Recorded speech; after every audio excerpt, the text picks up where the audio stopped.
My own brothers died tragically as well, truth be told.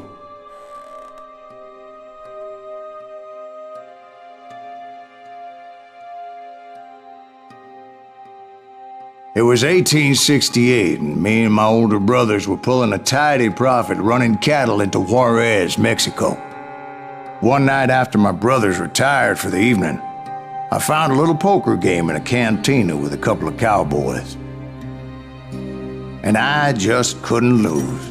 I even won an old Spanish coin that had to be 100 years old. Well, I was mighty pleased with myself the next morning as my brothers and I rode for Texas. But before we crossed the border, those cowboys caught up with us. It was Johnny Ringo, Roscoe Bob Bryant, and another asshole named Jim. They wanted their money back and everything else we had, including our lives, as those boys didn't want us coming for them later. Bob put that old Spanish coin in my mouth and said, "I won't have it said that I left you with nothing, boy." Well, those horses bolted, and there we hung as those bastards rode away. The branch finally snapped under the weight of the three of us, but being my older brothers were bigger and heavier, they were already dead. And right then I swore to myself that I would avenge them. Ringo you know about. But Bob eluded me, until I heard he was riding with the Wild Bunch.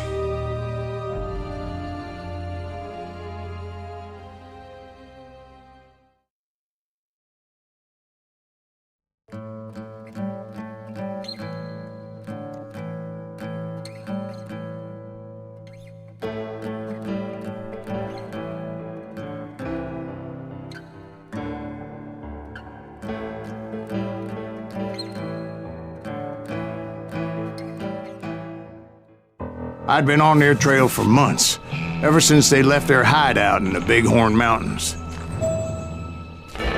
Led by Butch Cassidy, they were a loose association of outlaws who robbed banks and trains from Colorado to Montana. Among them was the Sundance Kid, and that murderous hombre I was tracking, Roscoe Bob Bryant. Were you a part of that giant Pinkerton posse after the Wild Bunch? No, boy. A circus like that would have slowed me down. Besides, I wanted Bryant all to myself. I'd heard about a large shipment of gold being transported to Wilcox, Wyoming on the Overland Flyer. I figured the Wild Bunch would likely hit such a treasure, and by God, I figured right. They blew the bridge with the intention of forcing the train to stop. Well, I assumed the Wild Bunch was likely in the still intact part of the train high above, so I had no choice but to make my way up through the passenger cars dangling down. I was determined to make that sumbitch Bob pay for what he did to my brothers.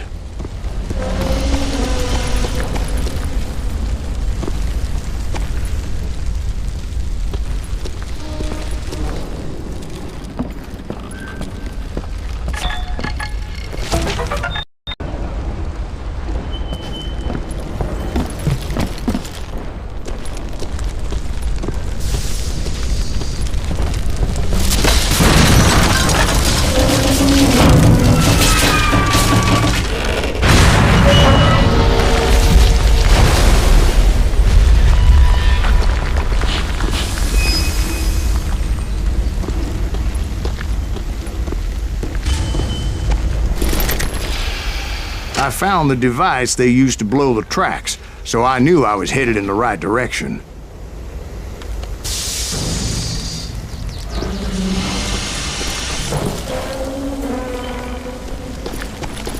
My ears are still ringing from blowing up that bridge. What'd you say? Well, I made my way off unscathed and came upon a few members of the gang and had no choice but to dispatch them. From there, I had to negotiate an even more precarious route. But first, I would need to get my ass out of there.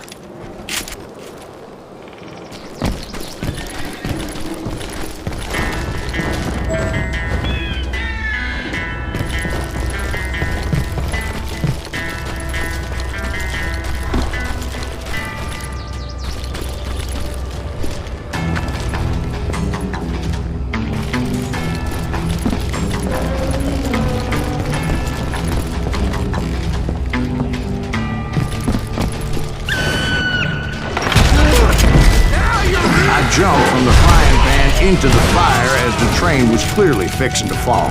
I had found the gang, but in order to find old Bob, I needed to fight my way forward past a whole passel of desperados.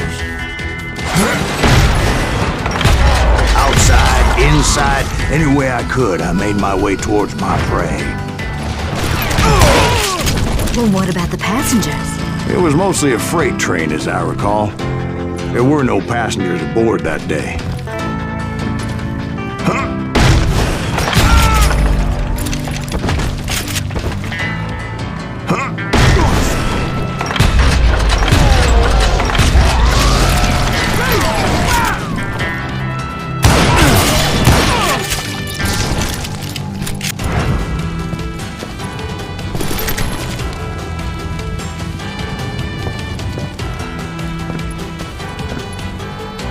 As I mentioned before, I am not fond of heights, but I was too busy dodging bullets to worry about falling to my death.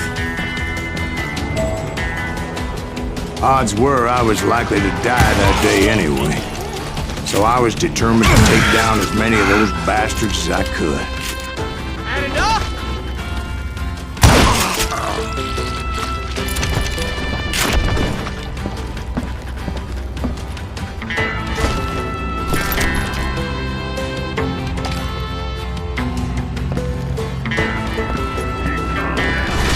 Times it was like shooting ducks in a shooting gallery.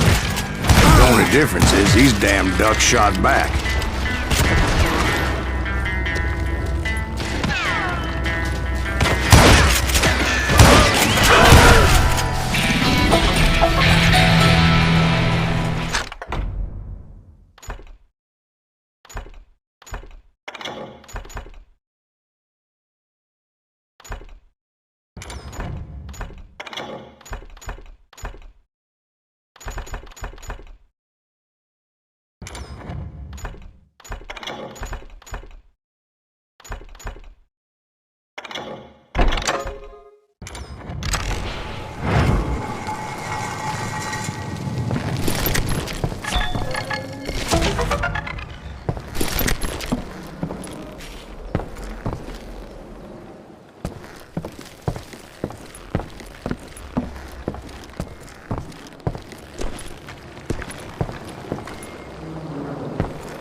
I kept hoping the law would show up and give me a You hand. mean like that giant Pinkerton posse that I read about?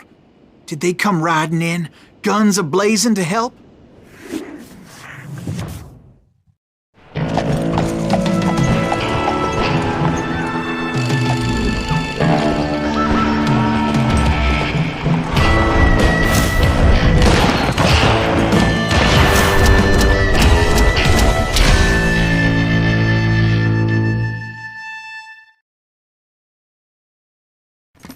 Help? From the Pinkertons? No, son. I had to fight the wild bunch all by my lonesome, as usual. Who the hell is that?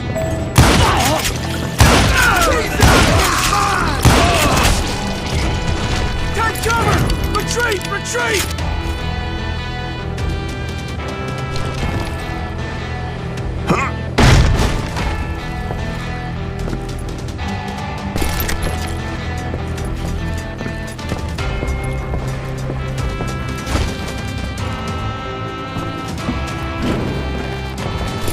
He's killing everybody!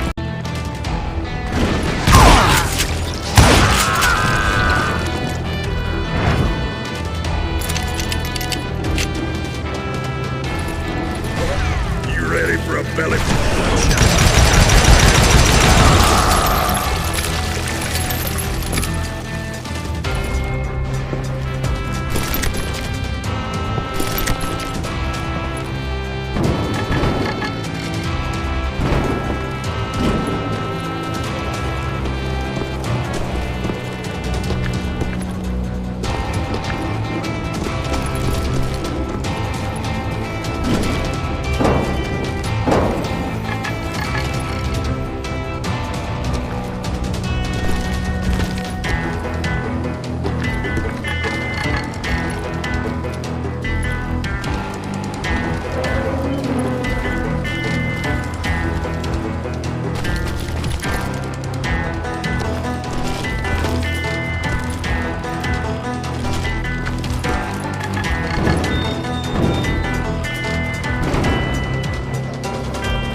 guess is those dime novels didn't portray this as it happened, did they?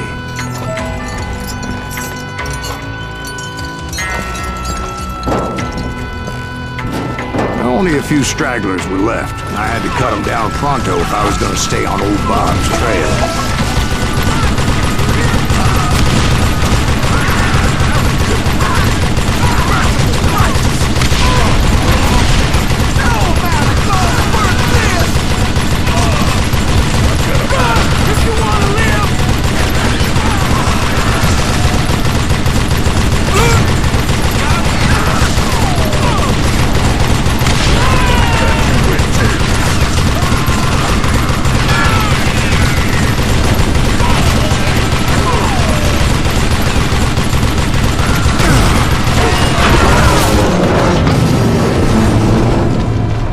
Once I silenced all those guns, I went searching for my nemesis, determined to finally have my justice. But the only survivor who welcomed me was George Flat-Nose Curry. Who was he? The fastest gun in the gang. Right after Sundance, I mean. And Kid Curry, and maybe Elsie Lay. Though some folks might dispute that.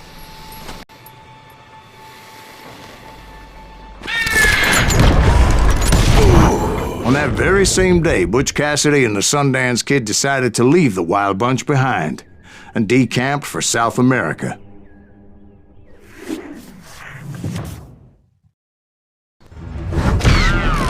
They ended up living down there for many years, but I'm sure you already know all about that.